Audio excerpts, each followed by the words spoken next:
ready? Yeah. Are we rolling? Yup. Wow.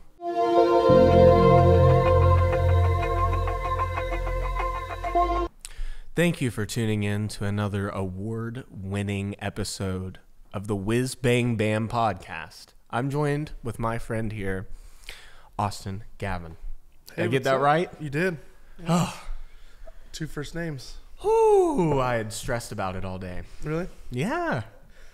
Yeah, because I mean, we know each other well, you know, pretty much lived together or side by side. This year. Yeah. This year. Mm-hmm. Last year. And it was such a joy. Yeah, it was. It was such a pleasure. It's an unexpected joy for me. Austin is, let me know if I'm getting this right, drum tech. That's short for technician.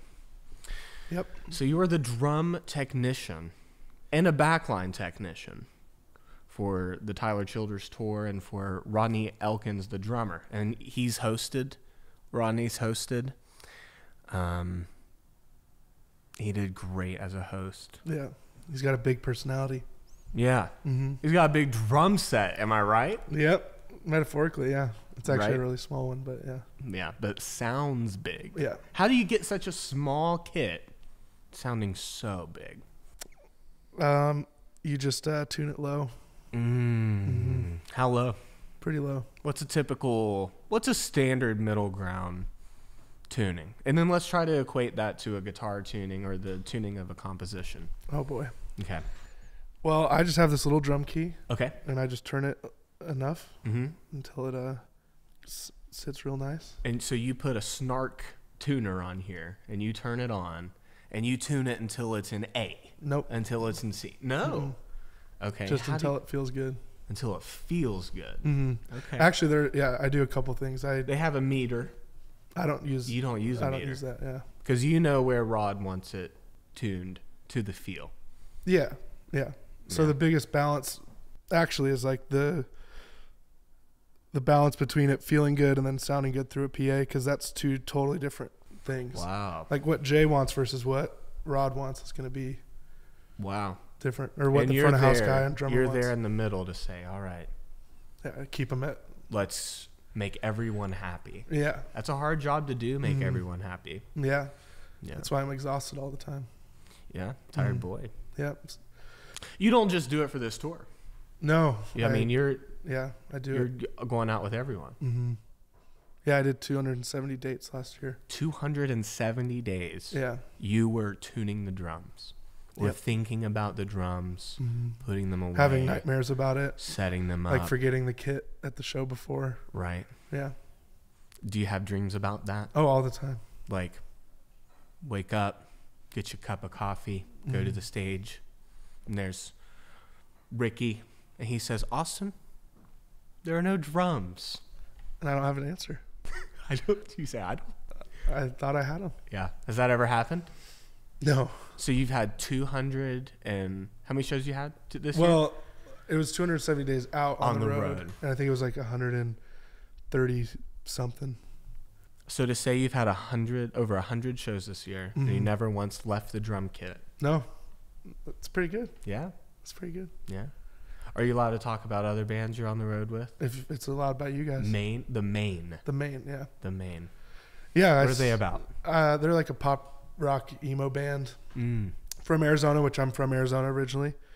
And so growing up, I looked up to them a lot. So it was super cool to. Wow. And actually, kind of the quick story is I helped Pat, the drummer, on their album last year. And then he was like, would you want a drum tech for me? And I was like, yeah. And I did that. And then before I even started touring with them, I got a call to do Rod.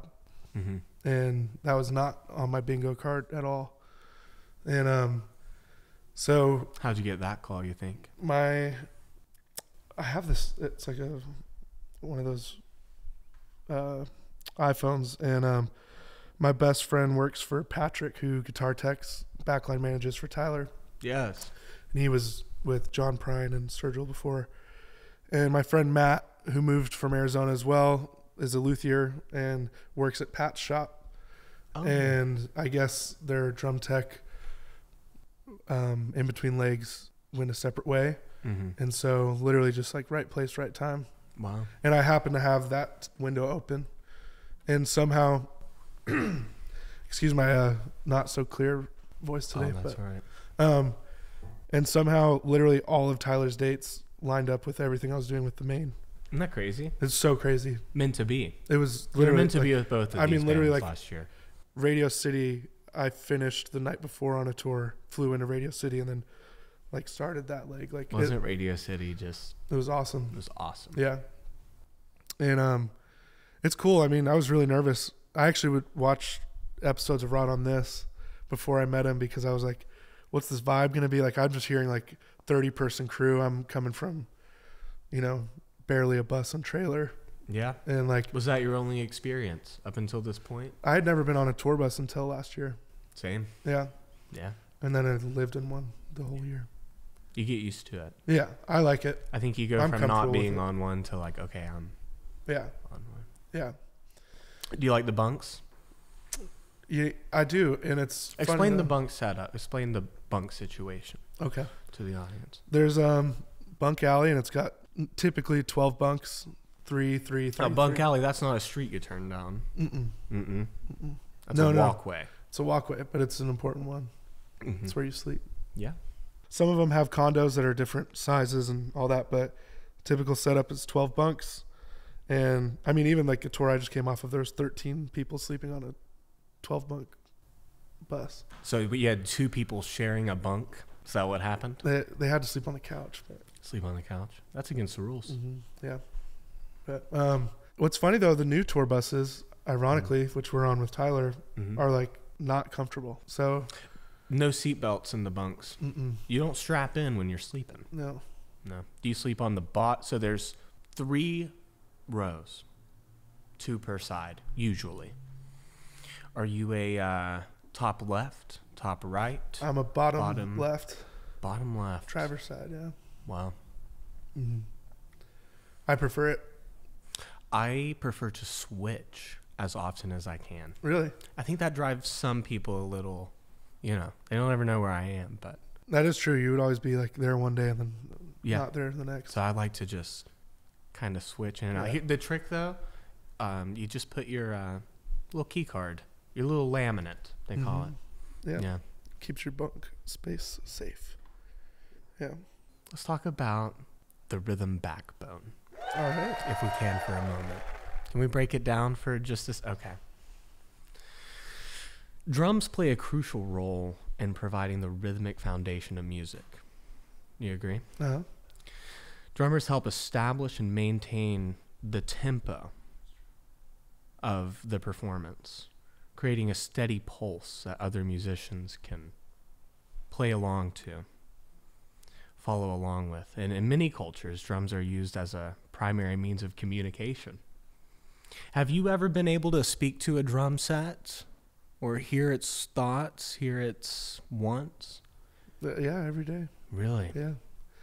It You has feel it that has a sound it wants to primal make, connection. You know? Yeah? Yeah. Yeah. It's got that noise it wants to make, you know. Yeah. Each one differently. Maybe from the heartbeat of our mothers when we're in the womb. I was about to say that. Yeah. Really? Mm-hmm. I was about to say that too. Yeah. I mean, he did. Yeah. It's nice. Nice as ice. No, but I mean, actually, it is crazy. Like, for those that know Rod and have seen him, like, what a better guy to be a drummer for someone's band. Right? He's got that big heartbeat, you know. Yeah. Keeps everyone on time. He's always asking me what time it is. That's what it's about. Yeah. Always asking me what time it is. Yeah. It's kind of ironic. Yeah. You should know the time because he keeps time, but Yeah. he just always wants to know. I always got to tell him. What do you tell him usually? Tell him. When Rodney asks you what time it is, what do you tell I him? tell him to check Master Tour. They don't know what time it is. You ever get left behind? What do they call it when you get left behind? An oil spot? Oh, You ever heard that? no. I don't want You're an oil spot if you get left behind, right? Yeah. Did you ever get left behind? No. One time I was close. I literally left my AirPods in a hotel because I thought I was going to get left behind. That's my biggest fear. It would not be. Could you imagine waking up in a city and everyone's left and you just got to figure it out?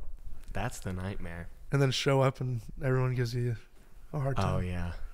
Yeah. Then you're the guy Yeah. for the rest of the time. Never want that. Favorite drum? Snare drum. Favorite cymbal? Hi-hats. Cymbal. Hi-hat. Top. All right, hi-hat. Mhm. Are you lefty? Are you left-handed? I am. I play open. When you play open, you always set the drums up at your house. That's how the drums set up. Yeah, I right to when I was left. younger, I tried to switch it, and then I kind of had the thought, I was like, if I'm the guy that's always trying to get a gig and has to show up and be like, we got to move these all around. Yeah, That's not gonna can't do that. last. And so I forced myself to play that's smart. open at a young age, like Yeah. 10. Ringo was left-handed, right? But he played closed, Mm-hmm. but would lead with the left. Mm-hmm. Do you lead with the left? Do you lead with the right? I lead with the left, yeah. Favorite paradiddle? Mm.